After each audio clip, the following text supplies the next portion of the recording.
Hello everyone, I'm Shannon Kantner and you're watching a special CMSD TV program, Talk to the CEO, featuring District CEO Eric Gordon.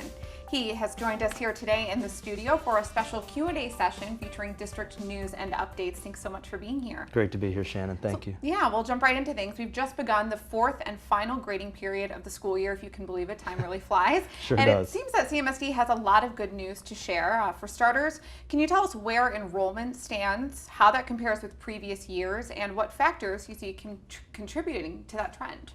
So enrollment's actually up this year over last year. This will be our third year in a row of increased enrollment after decades of decreasing enrollment. Interesting pattern this year, different than past years, is that we used to spike in September and then kind of have this gradual decline over the course of the year. This year we had a spike in September and have continued to grow over the course of the year. So we're up a few hundred students over last year. We're seeing that we are not losing students from 8th grade to 9th grade. That's terrific.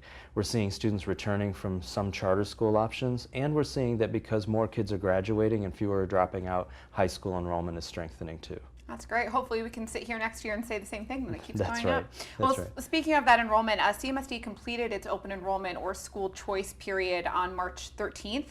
Did families continue to take advantage of their right to select which CMSD schools their children can attend?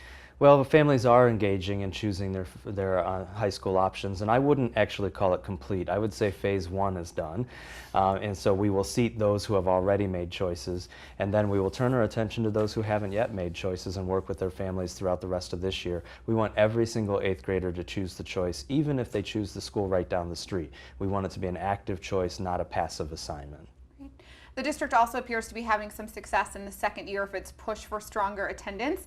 Can you update us on the progress of the Get to School You Can Make It campaign? So again, the data is good. We are continuing to close gaps of students who are missing more than 10 days of school. Just this week, as we were looking at the end of third core data, we have about 780 more kids on track compared to the 3-year prior average. And so we're making, again, significant headway. We use a higher standard in Cleveland than they do in the state of Ohio. The state uses 18 or more days absence. We know that 10 days or more is critical for our kids, and so that's our push. Great. On March 16th, the Higher Education Compact of Greater Cleveland released its annual report on CMSD graduates' college readiness, access, and persistence. The findings brought good news, but also a matter of concern. Can you talk to us about that? So the good news is that more kids are more ready for college. When you look at a number of career and college access and readiness numbers, GPAs are coming up for high school students, more kids are taking and passing the ACT, more kids are taking post-secondary enrollment classes, which means they're getting college credit while in high school, more kids are taking advanced placement courses, more kids are completing college applications, which is obviously necessary. The troubling news, though, is that fewer kids are actually going on to college after high school. And we know this is a national trend. We see it across the country. But we know that our kids need a post-secondary plan, a technical certificate, 2-year or 4-year degree. And so we're working really aggressively to bring some wraparound strategies and scholarship programs to the city that will help ensure our kids have the tools and the resources they need to take all that good news and put it to work in a 2-year or 4-year degree. Excellent. And talking about college readiness, graduation season will be here before we know it probably. A reminder that Ohio has changed graduation requirements starting with the class of 2018. So what will be different?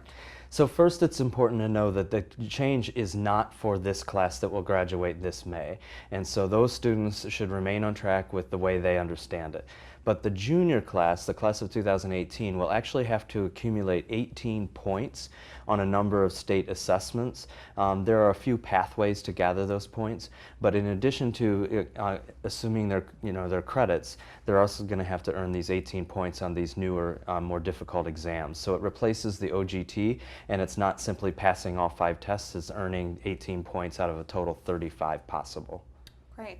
Never too early to start thinking about that, of course, for the juniors out there. That's right. That's right. In past episodes, we've talked about the Every Student Succeeds Act. Can you provide an update on Ohio's implementation of this important federal law? Well, a lot's happened in this space in a very short time. So the federal government, under our new president's administration, have actually rolled back the regulations that were put in place under President Obama. And that means that we have to wait for new rulemaking to occur before we can really implement ESSA. So that's important because we don't want our state to rush into a plan when we don't actually know the federal rules of the game. Fortunately, Ohio announced last week that they would be delaying their implementation plan from an April submission, which would be just a matter of a couple weeks, to the coming September, which gives us time to continue to work at the state level and to make sure that this is a plan that's good for our kids and our community. We'll continue to keep an eye on that, certainly.